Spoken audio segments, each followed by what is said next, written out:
Hello and welcome to our next part of the Retro PC series. And as you can see, we are actually booting up the PC. Yay! What has changed since last time? Not much. We have the AdLib card running, we have the XT IDE adapter running mostly. The soldering of the CF socket was not that successful, it doesn't work properly, it throws some errors. But I can use the BIOS to boot from the Multi-IO card, as you can see here. It detects the two IDE drives, and in one it will detect a drive, actually, a 1 GB flash card. So we are running MS-DOS 5 here, which gives us plenty amount of memory on our 1 MB machine, so we have over 630 kilobytes free for DOS programs to run in, and even some XMS memory. Yeah, that's pretty nice. I have some old school tools here, the DOS controller, which is my favorite DOS Norton Commander clone, because it's extremely small, written in assembler, also very fast. If we take a look here, the whole binary is less than 50 kilobytes.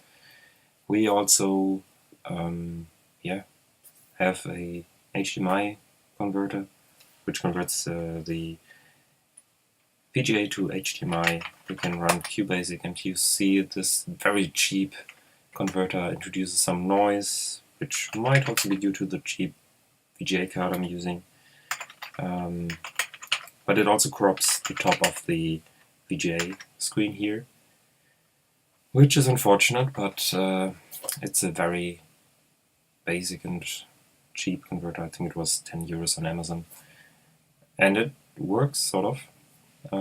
Was, I think, designed for other purposes, but yeah, until I get a better solution, this is pretty fine. So let's play some games. I have Monkey Island 2 installed. I have this in a couple of versions. Here I'm using one with a patch, so we don't have to dig out the code wheel, which is fragile, pretty fragile by now. Because, yeah, well, the game is 30 years old, almost. No, actually it's 27 years by now, I think. Yeah, I have the big box copy, which is very nice. I also have Monkey Island 3 and 4. Sadly not Monkey Island 1. Those big box copies are now too expensive for me.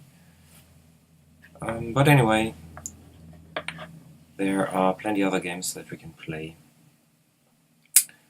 And actually, I almost didn't remember that it took so long for it to load on a 286. But I think in a few seconds it will hopefully come up. Yeah, here it is. Yes, the nice copy detection, so we can enter anything here right now. Excuse my voice and a little bit of coughing here and there, because I'm a bit under the weather. And of course we play the version with all the puzzles.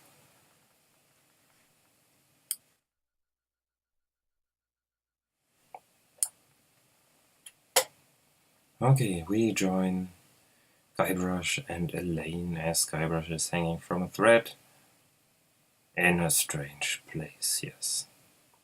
So people who don't know the part 1 probably will not understand a lot of the references here in part 2, but it's a very good game in its own right, and when I started playing computer games, I actually didn't know part 2, and I only had the English version, so this version basically, and my English back in school was not very good, so I had to learn a lot, and later I would get the German version, which was very nicely translated. And let's enjoy a bit of the great music. Monkey Island 2 is the first game using the iMuse system, which definitely shows.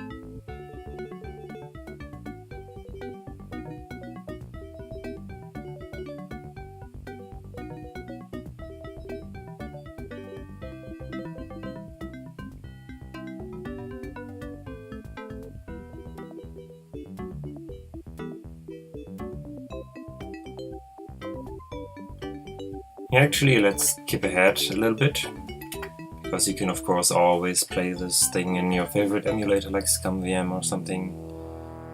And we start on deep in the Caribbean, on Scab Island. And Guybrush is sitting at the beach with his two friends, whose names I forgot, because they don't play a huge role in the game. The colors here are a bit too bright in my opinion. I think that's probably because of the HDMI converter.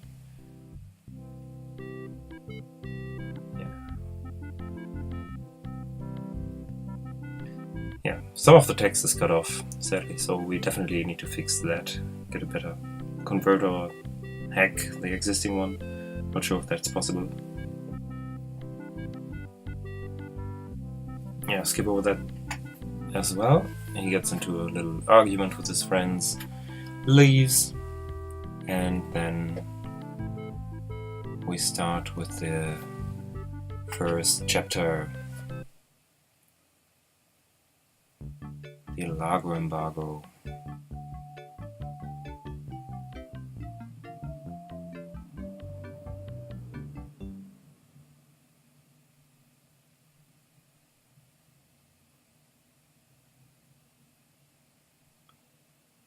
Yeah, loading times are actually pretty long, but I guess that was the same back in the day, but I wouldn't remember because it was all so awesome.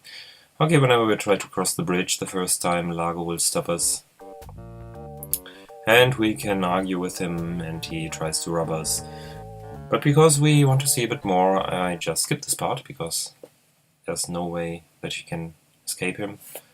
So he's gone now. And first thing, of course, is to look at the sign and to take the shovel. Because we are pirates, we have treasures, we need shovels. So, take is P, P's take. Okay, pick up sign. And the nice thing about the IMU system is that the whole game has, like, background music. The music never stops, and when we enter a different room, it will transition to a slightly different music. For example, this is the Woodsmith's theme. We can talk to him, we can try to steal his nails, but he probably won't let us. Oh no, you don't, yes. We have to come back here later. What we can do is go here to Wally and pick up some paper. Wally's a nice guy. Literally.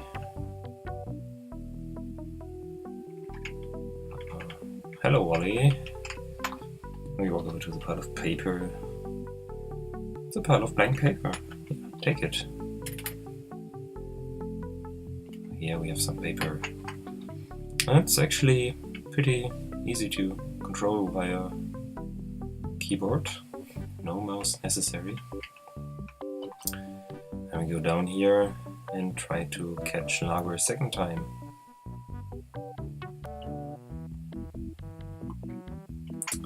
Let's talk to the barkeep. You notice probably the music has changed again. This is the theme for the bar. So, how's business? I think that's the correct question. It's just terrible. No one ever comes down here anymore. Lago's got all my regulars spooked.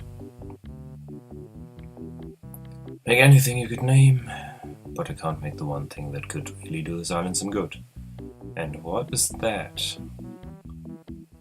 A voodoo doll of Lago the Grand.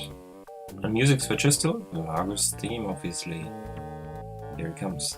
I was very impressed when I was little that Lago was actually being in the shadow at first, and yeah, not quite as bright. This spit scene was also pretty amazing for 1991, with a blurred background. Yeah. All in all, I say this is a brilliant game, and it has aged pretty well, I think, for 2D adventure.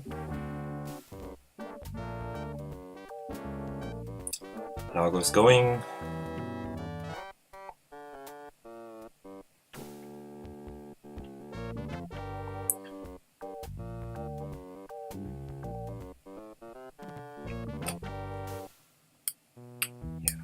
He's gone.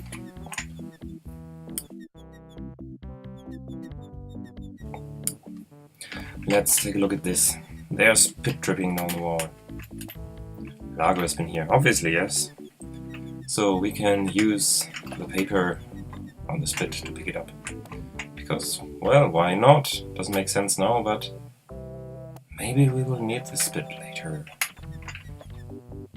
And we want to go into the store, but we are not allowed. Okay, so that's that. I think that's also pretty much everything I wanted to show you today.